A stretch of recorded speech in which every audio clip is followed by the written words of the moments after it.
Hi everyone, and a very warm welcome for our lecture series on National Eligibility Test. So the exam that we are going to be preparing through this lecture series is consisting of two papers. One paper, that is paper 1, is common amongst all the students appearing for this exam. That paper is what we will be studying for in this lecture series. It consists of 10 units and primarily covers subjects such as general awareness and aptitude. So the paper consists of 50 questions of a total of 100 marks, and each question carries 2 marks with positive marks. For there is no negative marking in this exam, so as a general advice to all the students is that you should appear and attempt all the questions that there are. Now the syllabus can be overwhelming at times, but that is where we take advantage of the fact that there is no negative marking. So not only will we learn conceptual clarity, we will understand facts and figures as well. Also, apart from that, we will understand how to take smart guesses in the exam because it's an MCQ based exam. So amongst the 10 units that we will be covering, we will start with the unit called People, Development and Environment. So we shall begin with this particular unit. Throughout the history, we know that people and environment is something that has always remained common. We have had diverse relationships between people and the environment. However, with the concept of development, there has been a remarkable progress that we have seen throughout the ages. Now, if we are supposed to understand the concept of development clearly, let's take a look back through the lens of history. Let's go back in time and understand that there was a time when we used to worship the nature. We would worship the environment. Even in India, in Hinduism, we worship the banyan tree. We worship animals. We worship gods in animal forms. So that is the close proximity that we all kept, the people kept with environment. However, as people developed, the technology developed, the aspects of territorial acquisitions increased. So environment took a toll on itself. So with the development of the steam engine primarily during the 1850s, that is the scientific revolution that took place across the world, development developed a very parochial, very narrow minded opinion with respect to economic growth. So, the only way we figured out development was through economic growth. Economic growth translated into GDP, that is gross domestic product. अब GDP क्या होता है? When we increase अब think about GDP as the total number of products being produced in a country and their total value.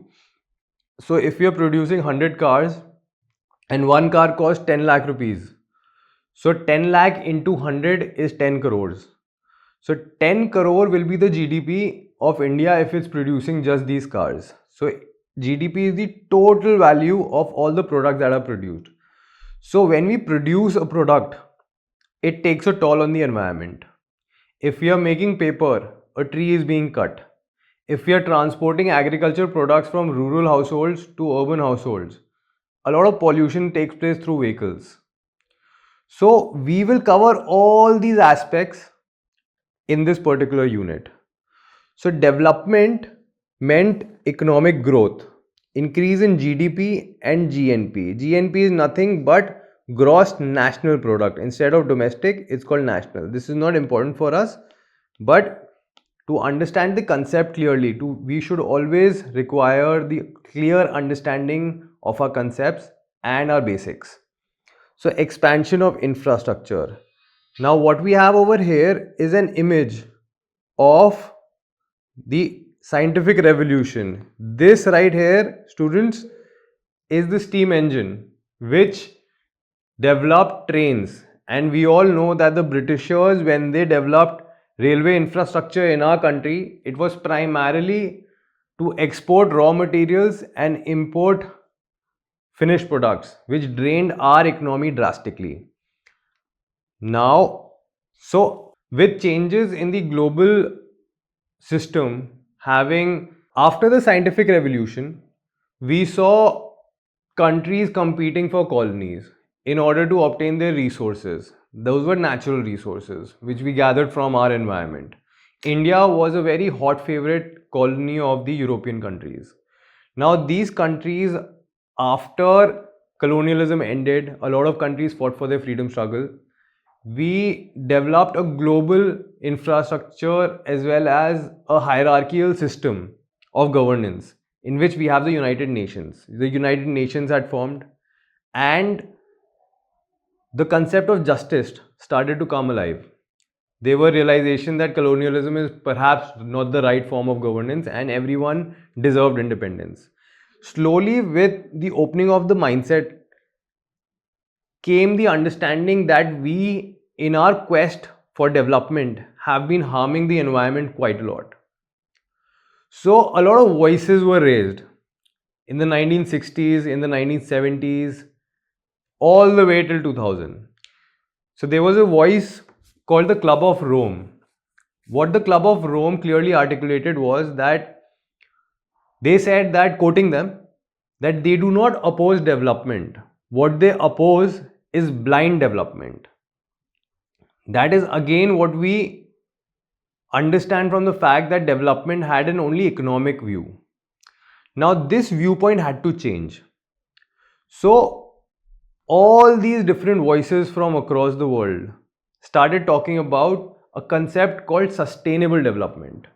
Now, what exactly is sustainable development is what we will cover in detail, and it is a very, very important topic for the National Eligibility Test UGC NET. So, you can see over here that there was a conference called the Stockholm Conference. Now, where is Stockholm? These are important facts and figures that we all must keep in mind. Whenever we are reading something, we should be curious. So, when we read about Stockholm Conference, we should know where Stockholm is. So, Stockholm is in Sweden. And where is Sweden? That you will have to look on the world map. Now, we see over here a prominent figure from the Indian political class. Our ex-Prime Minister Indira Gandhi attended the Stockholm Conference, and this conference took place in 1972.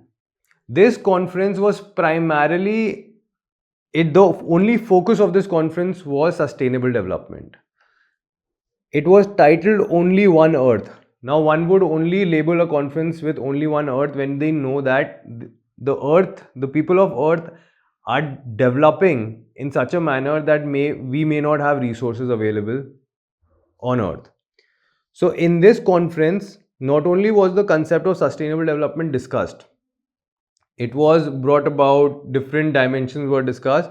26 principles were articulated during this conference. Ab in 26 principles के अंदर right to a healthy environment was made a fundamental right. So since 1972, we now enter the year 2025, but you have to tell me, do you think right to a healthy environment is accessible for us when during winter the people of Delhi have to wear pollution masks everywhere?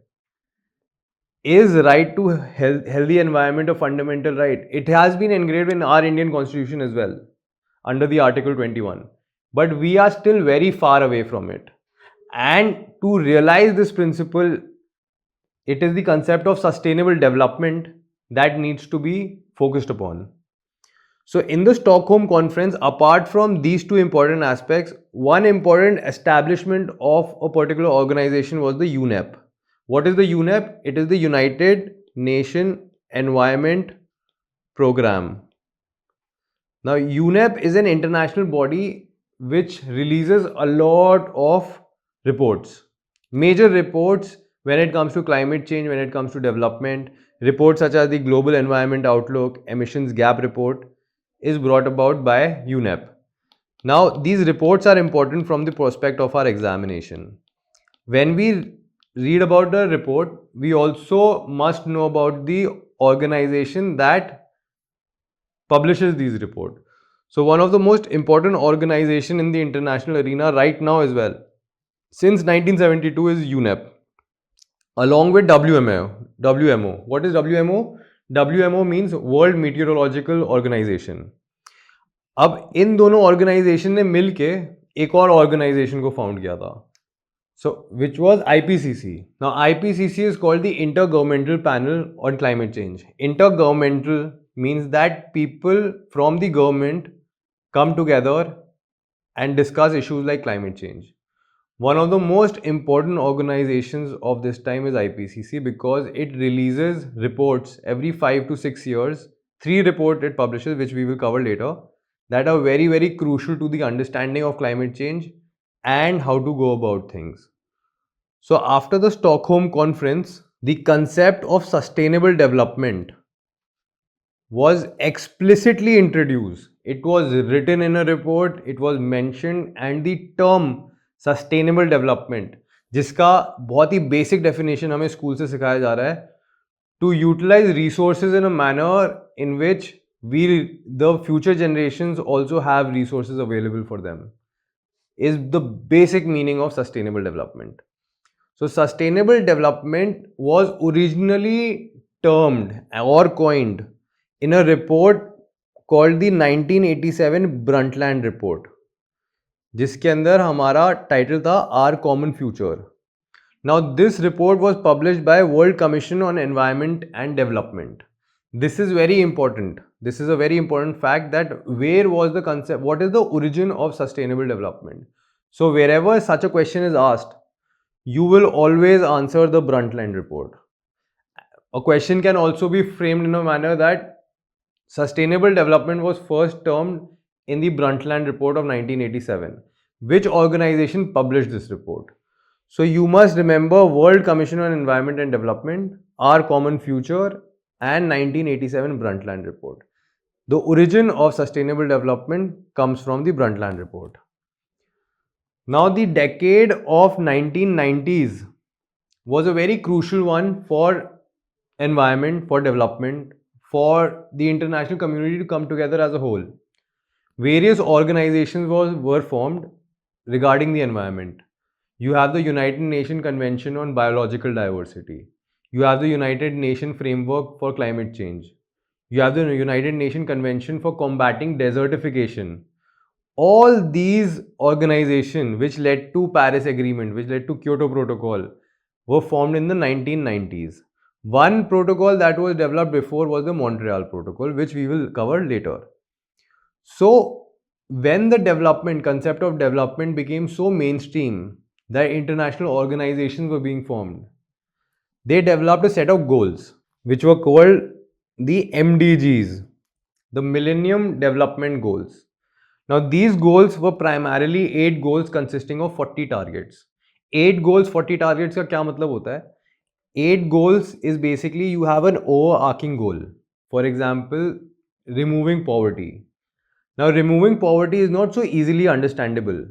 So there are various dimensions of poverty. How do you remove poverty? For example, zero hunger. There should not be a single person who is hungry. Everyone should have a house. Everyone should have access to food. Everyone should have access to electricity or gasoline. So these become the targets. You have the objective, the goal, and the targets. So this is an important fact we need to cover, that MDGs had 8 time-bound goals and 40 targets to address poverty, education, health, and environment. So during the 1990s, the concept of development became a comprehensive concept. Not only were we focusing on economic growth, we were focusing on social growth. Social growth meaning that there is no poverty, there is no hunger, everyone has facilities for health and education. So this broad meaning of development, recognized as sustainable development, became mainstream. Now international communities came together to develop goals and targets to ensure that countries move towards the path of sustainable development in the right manner. So the MDGs, which were found in 2000, and the target year for them to be completed was 2015, had 8 goals and 40 targets. 191 UN members committed, which is very huge, very remarkable. But ultimately the MDGs became a failure. What was the reason behind them becoming a failure? Firstly, every country had different resources, so the rate